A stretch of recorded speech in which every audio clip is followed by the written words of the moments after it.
Hare Krishna Krishna Krishna Hare Hare Ram Ram Hare Hare Hare Krishna Krishna Krishna Hare Hare Ram Ram Hare Hare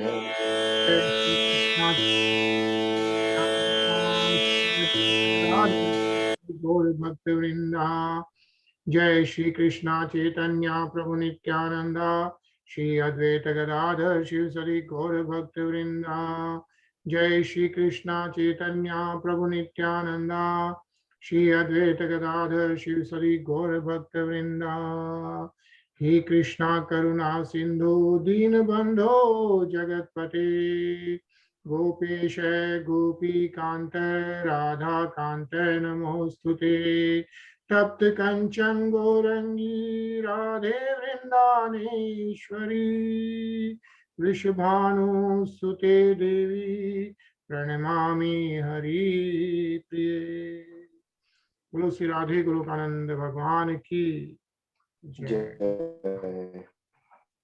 हरे Krishna. Hare Krishna. Hare Krishna, everyone.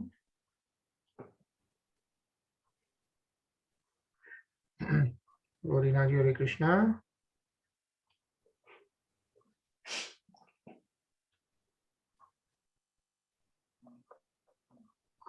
Right. So कल हम लोग पढ़ रहे थे कृष्णा हरे कृष्णा तरुण। कल हम लोग श्लोक 29 पढ़ रहे थे।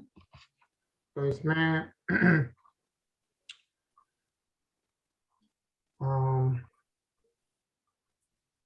मैत्रेय मुनि पूरा बता रहे हैं। Actually this is like the manifestation right of the material world कैसे हुआ। So that is what is being described. So in this shlok, what Maitreya Rishi is saying is the Mahat Tattva transforms into false ego, right? So the Mahat Tattva, which comes from the marginal potency of Lord Sri Krishna, is essentially like kind of a false ego, right? That's how we all exist.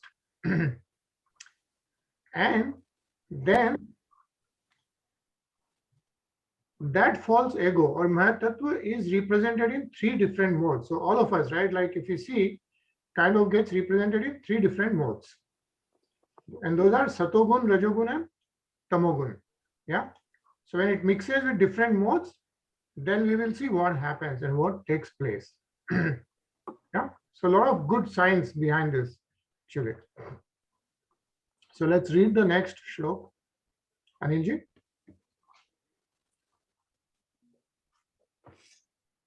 Aham tattva dvikurvananmo vaikarikad bhuta vaikarikascha ye deva artha vibhyanjanam yataha. The false ego is transformed into mind by interaction with the mode of goodness. All the demigods who control the phenomenal world are also products of the same principle, namely the interaction of false ego and the mode of goodness. Hare Krishna. Hare Krishna, right? So what he explained is interaction of false ego, right, from Mahatattva, and then mode of goodness. Satogun, it gets transformed into mind, right? That's our man. That's how we wish things, right? Says like false ego interacting with the different modes of material nature is the source of all materials in the phenomenal world. And actually, ultimately, that's the source of all the materials in this world, which is very interesting. Tarun? तेजसानीन्द्रियाणेव ज्ञानकर्मयनानि च. The senses are certainly products of the mode of passion in false ego, and therefore philosophical, speculative knowledge and fruitive activities are predominantly products of the mode of passion. Hare Krishna. Hare Krishna, right? So, and then the Mahatattva with mode of passion, Rajogun, yeah, all the senses are manufactured kind of, right?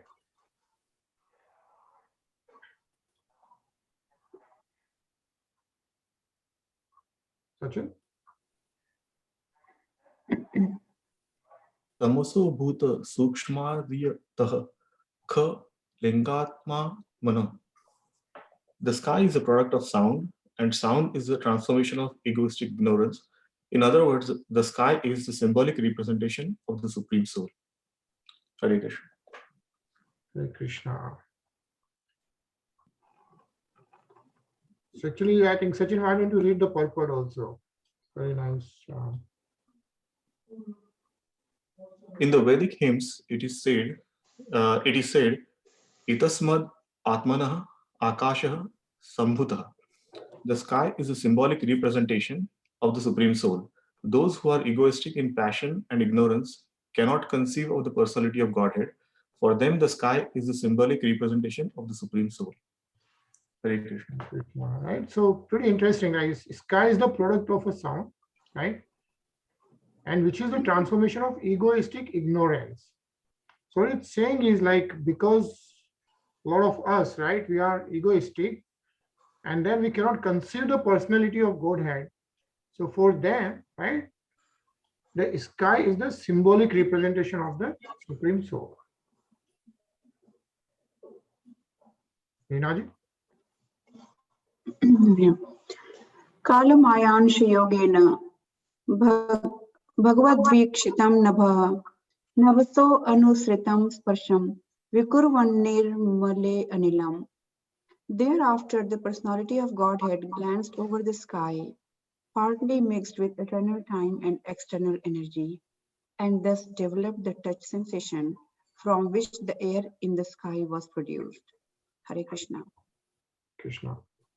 So like how the sky is related to sound, right?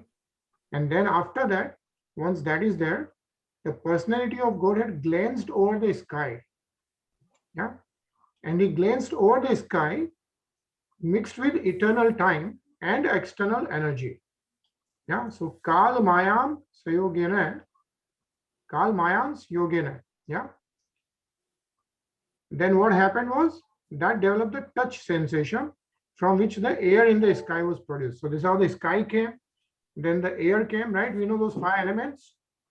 So Akash and air, Hava.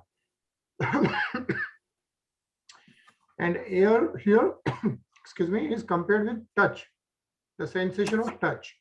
And the sky was sound. Yeah. And let's just read this, Tarun.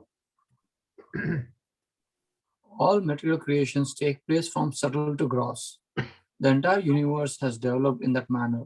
From the sky developed the touch sensation, which is the mixture of eternal time, the external energy, and the glance of the personality of Godhead. The touch sensation developed into the air in the sky. Similarly, all other gross matter also developed from subtle to gross. Sound developed into sky, touch developed into air, form developed into fire, taste developed into water, and smell developed into earth. Hare Krishna.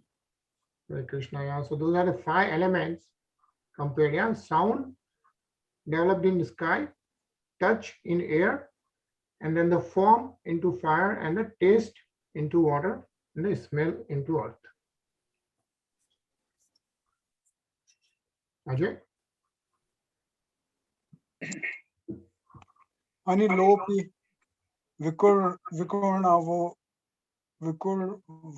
Vikurvarno Nabsurul Balvante Sasarja Rupat Matram Jyotir Lokas Lochanam. Thereafter, the extremely powerful air interacting with the sky, generating the form of sense perception, and the perception of form transformed into electricity, the light to see the world. Hare Krishna. Hare Krishna, right? So that's how Agni came into existence. Yeah.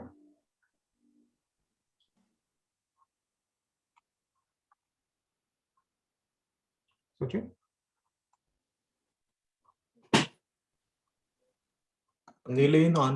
Anilenanvitan Jyotir Vikurva Para Vikshitam Adhatmabho Rasamayam Kalamayan Shayogatah.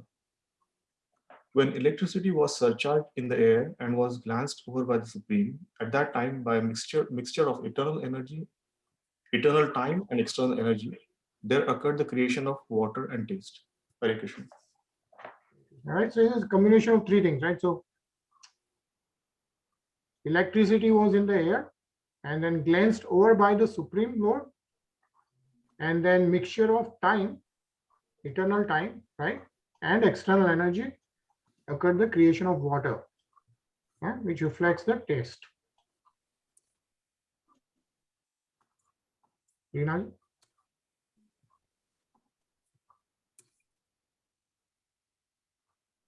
Reena ji mute पे आप।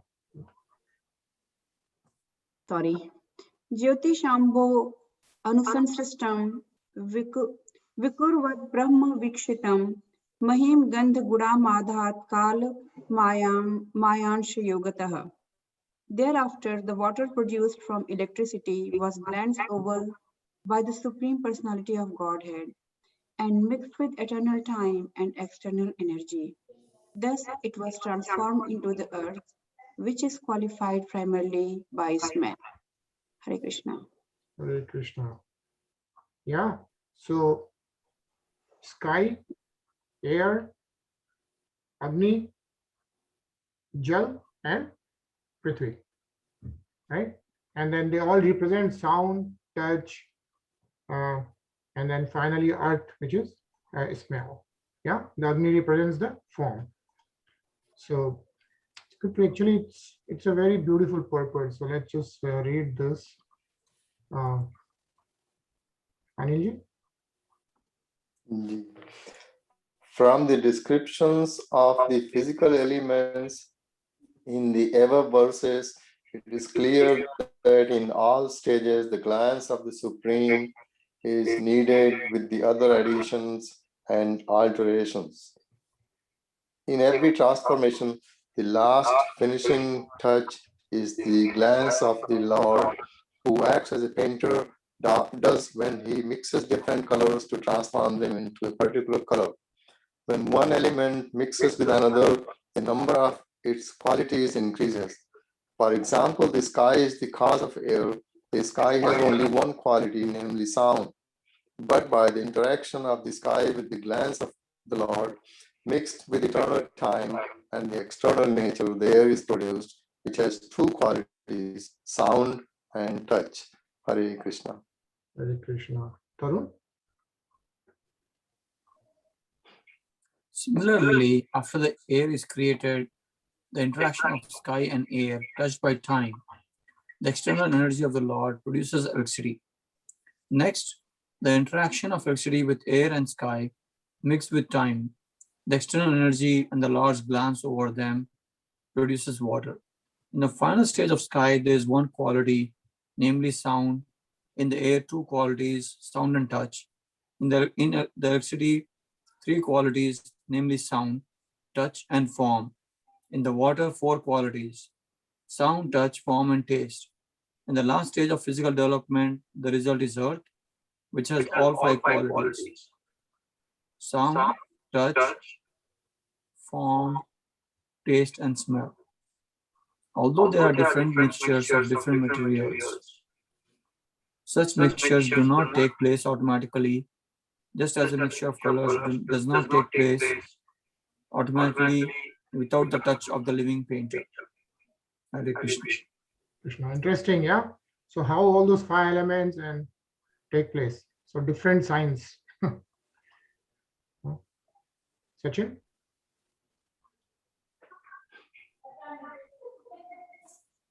The automatic system is actually activated by the gland. You're getting echo. You're getting echo now? Okay, I'll start again. The automatic system is factually activated by the glancing touch of the Lord. Living consciousness is the final word in all physical changes. This fact is mentioned in Bhagavad Gita 9.10 as follows. Mayadhyakshena prakritah suyate sa karachkaram hetunanena kaunteya jagad vipari vartate. The conclusion is that the physical elements may work very wonderfully to the layman's eyes, but their workings actually take place under the supervision of Lord. Those who can mark only the changes of the physical elements and cannot perceive the hidden hands of the Lord behind them are certainly less intelligent persons, although they may be advertised as great material scientists. Hare Krishna. Hare Krishna. Yeah. So that is why we say, okay, Vayu, who is the Devata behind Vayu, right? Then Agni Dev. So like that, there's always someone who is managing those elements, is what is being mentioned here. Ajay?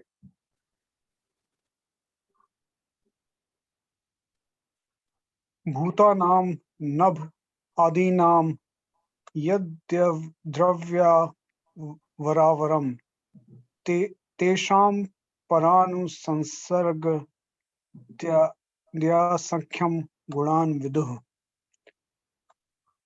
O gentle one of all the physical elements, beginning from the sky down to the earth, all the inferior and superior qualities are due only to the final touch of the glance of Supreme Personality of Godhead. Hare Krishna. Hare Krishna. Right?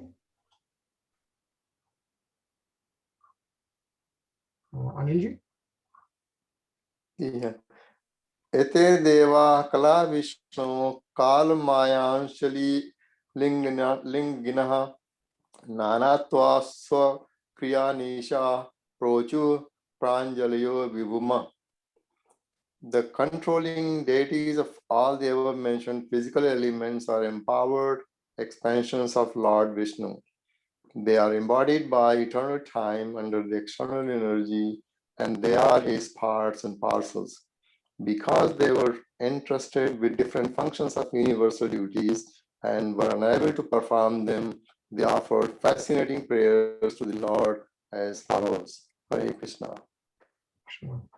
Right, so very important, right? What it says is the controlling deities of the above mentioned physical elements. And which are those physical elements?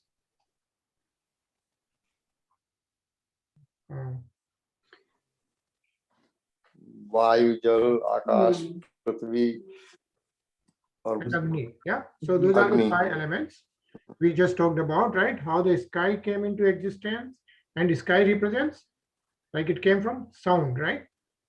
And then from the sky, and then glanced over by the Lord and the eternal time, we got air. Yeah. And then air represent the touch feeling. And then we had all the other 3 elements. But what it is mentioning is then all the controlling deities are none other than expansions of Lord Vishnu. Yeah. Ete deva hai kala Vishnu hai. And they are of course embodied by eternal time, as we saw, and the external energy. And so they are interested with different functions of universal duties. But initially they were not able to perform them. So even though they were controlling deities, they were not able to perform. So what did they do? So then they offered fascinating prayers to the Lord as follows. So all the devatas are offering prayers to the Lord. Yeah. And let's just read some part of it. Rinaji? The conception of various controlling demigods who inhabit the higher planetary systems for the management of universal affairs is not imaginary, as proposed by persons with a poor fund of knowledge. The demigods are expanded parts and parcels of the Supreme Lord Vishnu, and they are embodied by time, external energy, and partial consciousness of the Supreme. Human beings, animals, birds, etc. are also parts and parcels of the Lord and have different material bodies. But they are not the controlling deities of material affairs. They are rather controlled by such demigods. Such control is not superfluous. It is as necessary as the controlling departments in the affairs of a modern state. The demigods should not be despised by the controlling living beings. They are all great devotees of the Lord entrusted to execute certain functions of universal affairs. Right, yeah. So I mean, we are all, basically what I'm saying is we are all parts and parcels of Lord himself. Yeah. We are all part and parcel of the Lord. And that includes all human beings, animals, and birds. But it also includes, right, all the deities, all the devatas who are managing the universal affairs. Yeah. And so they are all parts and parcels of Lord Vishnu. All the demigods are expanded parts and parcels of the Lord Vishnu, is what I mean. But each of us is in a different state of mind and different state of karma. Yeah. And let's read this, Ravi.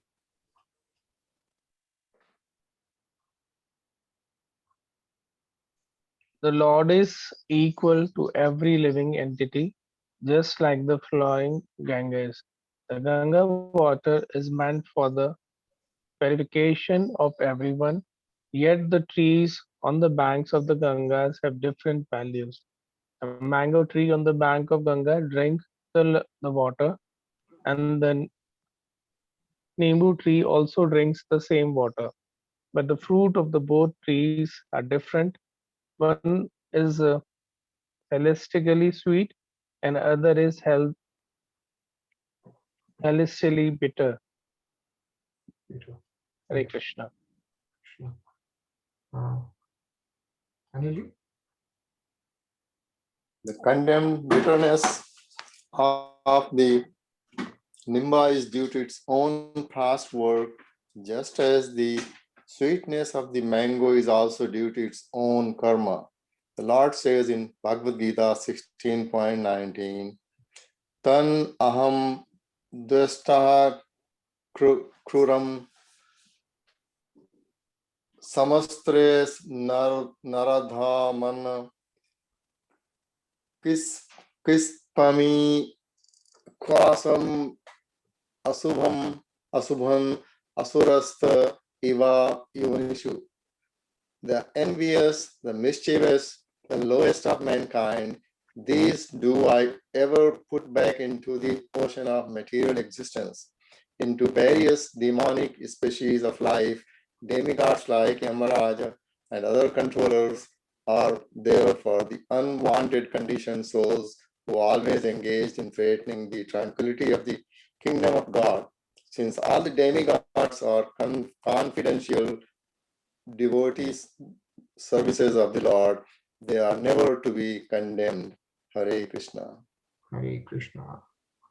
Yeah, but the important part is due to its own past work.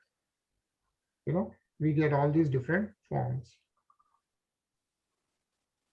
Ravi?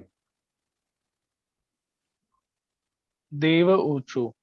Namam Tadeva Para Padaravindam Prananta Pushpa Shamat Patram Yanmul Keta Yayato Yanj Soro Sansar Dukha Pahiru Kshipanti. The demigods said, O Lord, your lotus feet are like an umbrella for the surrendered soul, protecting them from the miseries of the material existence. All the sages under the shelter throw off the material miseries. We, therefore, offer our respectful obeisances unto the lotus feet. Hare Krishna. Hare Krishna, right? So, what is going on here? Maitreya Muni is explaining this to Mahatma Vidur about how the manifestation of the material world has happened.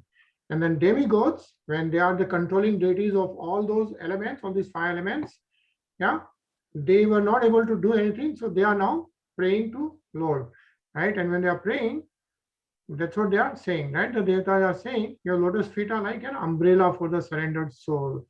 Yeah, it says like, protect them from the all miseries of the material existence. Sansara dukham bahi rutkshapanti. And so they are namamute dev padarvindam. So all the lotus feet, they are doing the respectful obeisances. Yeah.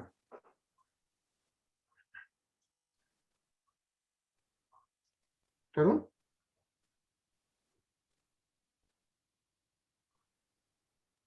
दातर यद अस्मिन् भव ईश जीवस तप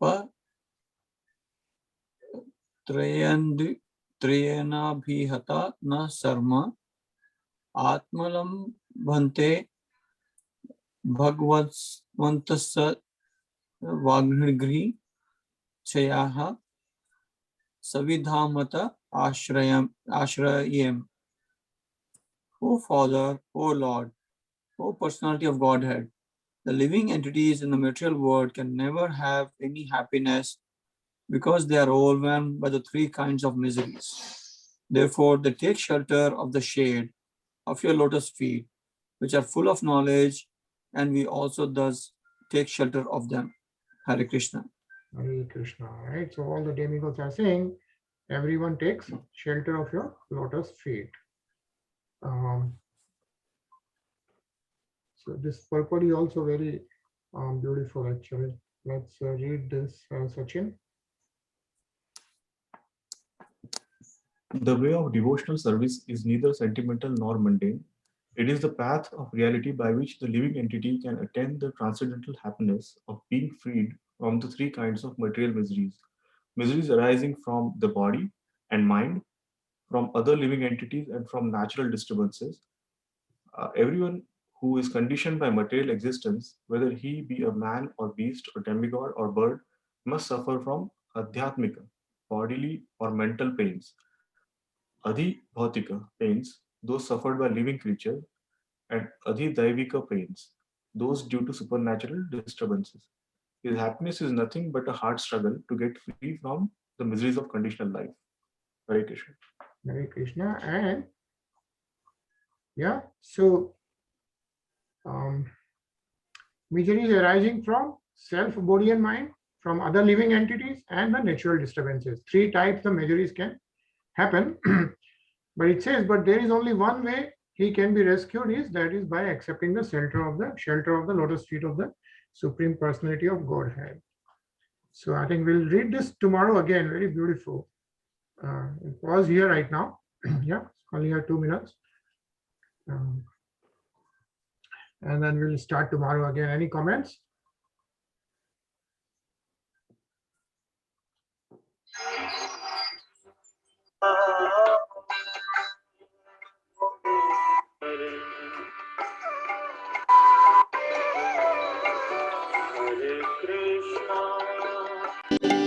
Hare Krishna, Krishna Krishna, Hare Hare,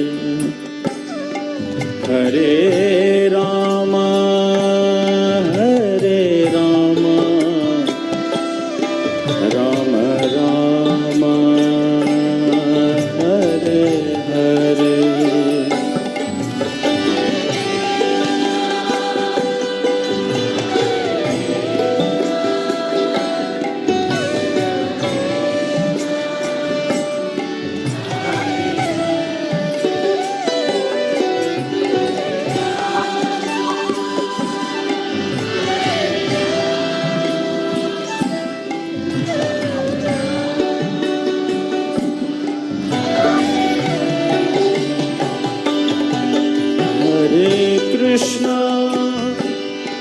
Hare Krishna, Krishna Krishna, Hare Hare,